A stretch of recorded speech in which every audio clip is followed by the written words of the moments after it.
दुनिया का एकमात्र ऐसा पर्वत जिस पर आज तक कोई इंसान चढ़ाई करने में कामयाब नहीं हो पाया। यहाँ तक कि वैज्ञानिकों की कई कोशिशों के बाद भी वो आज तक किसी मशीन को भी इस पर्वत की चोटी पर नहीं भेज पाए हैं। आमतौर पर इंसानों के बाल और नाखून की लंबाई 2 हफ्तों में जितनी बढ़ती है, उतनी इस पर्वत के आसपास मात्र 12 घंटों में बढ़ जाती है।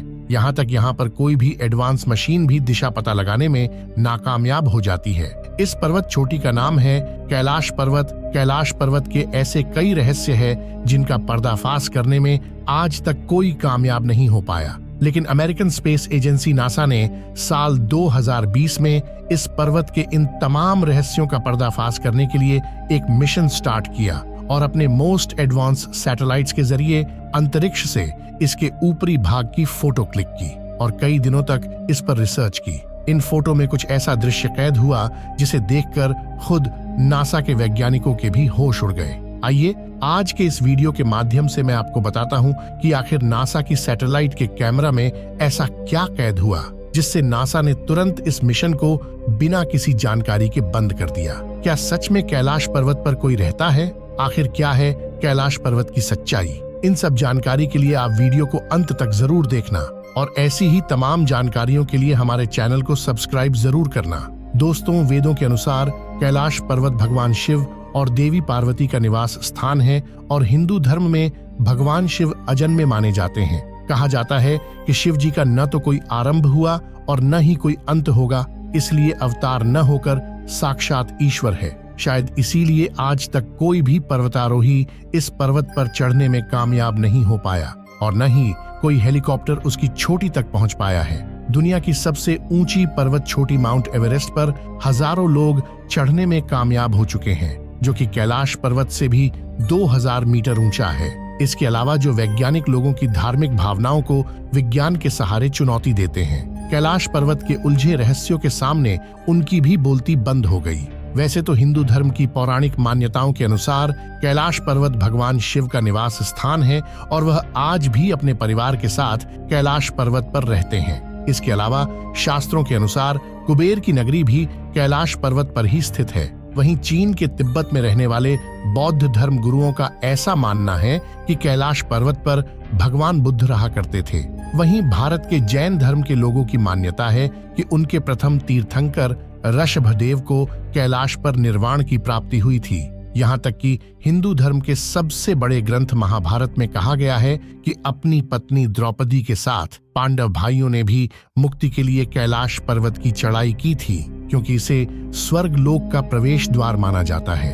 इन सभी धार्मिक मान्यताओं को सुनकर आप तो समझ चुके होंगे कि कैलाश पर्वत इस दुनिया के सबसे पवित्र स्थानों में से एक है। इसलिए इस पवित्र स्थान तक आज तक कलयुग के श्राप से ग्रसित मनुष्य कभी नहीं पहुंच पाए और इस पर्वत की चोटी पर सिर्फ वही पहुंच सकता है जो आत्मिक और शारीरिक तौर पर आध्यात्मिकता के स्तर पर पहुंच चुका हो। कहा जाता है कि जो जिद करके कैलाश पर्वत पर चढ़ने की कोशिश करते हैं, उनकी रहस्यमयी तरीके से मौत हो जाती है। माना जाता है कि कैलाश पर्वत के चारों ओर अलौकिक शक्ति का प्रवाह होता है और कैलाश के आसपास तपस्वी लोग आज भी ध्यान करते हैं। कैलाश पर्वत वो जगह है जहां से गंगा नदी का उद्गम होता है।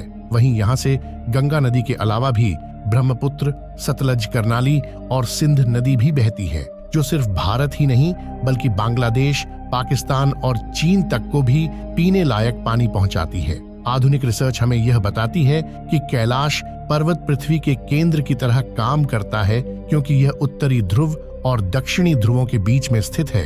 इसके चारों ओर 100 से भी ज्यादा छोटी छोटी आकृतियों के पिरामिड जैसे दिखने वाले पर्वत मौजूद हैं, जिसके बीचों बीच कैलाश पर्वत खड़ा है, जिसकी चोटी 6000 मीटर से भी ऊंची है। दूर से देखने पर कैलाश पर्वत का आकार बिल्कुल शिवलिंग जैसा लगता है, जो चारों तरफ बर्फ से ढका हुआ है। तमाम रहस्यों वाला कैलाश पर्वत पहले भारत का हिस्सा हुआ करता था, लेकिन फिर साल 1962 में चीन भारत पर अचानक हमला कर देता है और भारत की करीब 93,000 वर्ग किलोमीटर जमीन पर कब्जा कर लेता है, जिसमें तिब्बत के साथ कैलाश पर्वत भी शामिल था। इस तरह से यह पवित्र स्थल अब चीन का हिस्सा है। कई वैज्ञानिकों के मुताबिक कैलाश पर्वत पर कई कीमती धातुओं का खजाना मौजूद हो सकता है। इसलिए कैलाश पर्वत के इलाके में कब्जा करने के बाद लालची चीन ने कई बार कैलाश पर्वत पर चढ़ने की कोशिश की, लेकिन चीन को हमेशा नाकामयाबी से सामना करना पड़ा और लगातार मिल रही असफलताओं के बाद 2001 में चीन ने स्पेन और रूस के वैज्ञानिकों के साथ मिलकर कैलाश पर्वत पर चढ़ने की एक आखिरी कोशिश की और वह कोशिश भी नाकामयाब रही। मगर यहाँ पर चढ़ाई के दौरान वैज्ञानिकों ने कई रहस्यमयी घटनाओं का सामना किया।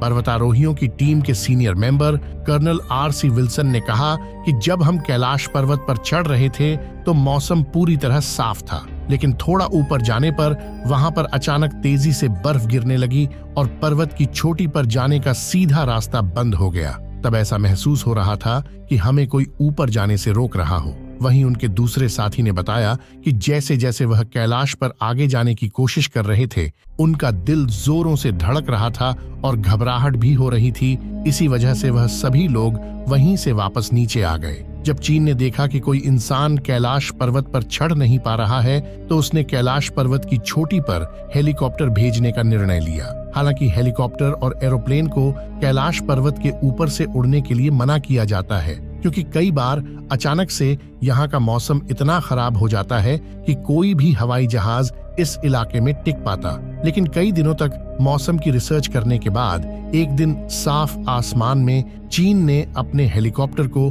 कैलाश पर्वत की ओर रवाना किया। मीडिया रिपोर्ट्स के मुताबिक हेलीकॉप्टर पर बैठे लोगों ने जब उड़ान भरी तो शुरुआत में उन्हें कैलाश पर्वत के मन मुग्ध करने वाले सुंदर नजारे दिख रहे थे। उन्हें लग रहा था कि अगर सब कुछ इसी तरह चलता रहा तो वह कैलाश की चोटी पर पहुंचने में कामयाब हो जाएंगे। लेकिन थोड़ी ही देर बाद उनकी उम्मीदों पर पानी फिरने लगता है, क्योंकि अब कैलाश पर्वत के वातावरण में कई बदलाव आने लगे थे। उन्होंने बताया कि जब वो काफी ऊंचाई से कैलाश पर्वत की सतह को देख रहे थे तो वहां कई बड़ी बड़ी बर्फ की चट्टानें दिखाई दे रही थी। लेकिन यह तो कुछ भी नहीं था, क्योंकि उसके ऊपर का माहौल और भी ज्यादा डरावना था। दरअसल आसमान में इतने घने बादल थे कि मानो वह हेलीकॉप्टर को निगलने वाले हैं। मगर वो लोग हिम्मत करके अपने हेलीकॉप्टर को और ज्यादा ऊंचाई पर ले जाते हैं। तभी अचानक आसमान में बिजली कड़कने लगती है और तेज बर्फबारी शुरू हो जाती है। इतनी ऊंचाई पर हवा का प्रेशर भी इतना ज्यादा बढ़ गया था कि हेलीकॉप्टर को कंट्रोल कर पाना बहुत ज्यादा मुश्किल हो गया। चीन के वैज्ञानिकों का कहना था कि माउंट कैलाश पर सभी दिशाएं आकर मिलती हैं, जिसकी वजह से वो लोग दिशा भ्रम में फंस गए थे। साथ ही इनके कंपास ने भी काम करना बंद कर दिया था। इसलिए उन्होंने अपने सफर को वहीं रोककर फिर से नीचे आना ही सही समझा और वो लोग धीरे धीरे नीचे वापस आ गए। अब इसके बाद चीन समझ चुका था कि इस रहस्यमयी पर्वत पर चढ़ना उनके बस की बात नहीं है। चीन की नाकामयाब कोशिश को देखकर कैलाश पर्वत को लेकर अमेरिकी स्पेस एजेंसी नासा की उत्सुकता काफी ज्यादा बढ़ गई और 2020 में नासा ने अपने सैटेलाइट को कैलाश पर्वत पर पॉइंट करके गूगल से और रिसर्च करना शुरू किया। और कैलाश का रहस्य देख नासा के वैज्ञानिक भी हक्के बक्के रह गए। कैलाश पर्वत निरीक्षण के बाद नासा के वैज्ञानिकों ने जो तस्वीरें साझा की, उसमें हमें कैलाश पर्वत पर एक परछाई देखने को मिलती है, जिसे देखकर ऐसा लगता है कि मानो कोई इस पर्वत की चोटी पर ध्यान की मुद्रा में बैठा है और जिसे ज्यादातर लोग भगवान शिव मान रहे हैं। लेकिन दोस्तों, आपका नासा की इस तस्वीर के बारे में क्या विचार है? नीचे कमेंट करके जरूर बताना। दोस्तों, नासा के सैटेलाइट द्वारा कैलाश पर्वत की कई तस्वीरें ली गईं, जिनमें कई रहस्यमयी परछाइयां और कैलाश का भयानक रूप दिखा है। लेकिन आज तक कोई ये समझ नहीं पाया है कि आखिर इन तस्वीरों का रहस्य क्या है। खैर दोस्तों, आपका कैलाश पर्वत के बारे में क्या मानना है? क्या सच में वो भगवान शिव का वास है? नीचे कमेंट करके जरूर बताना और शिव जी की इस महिमा के लिए हर हर महादेव जरूर लिखना। इसी तरह की तमाम जानकारियों के लिए हमारे चैनल को सब्सक्राइब जरूर करना। हम मिलेंगे आपसे किसी नए दिन नई जानकारी के साथ। तब तक के लिए हर हर महादेव।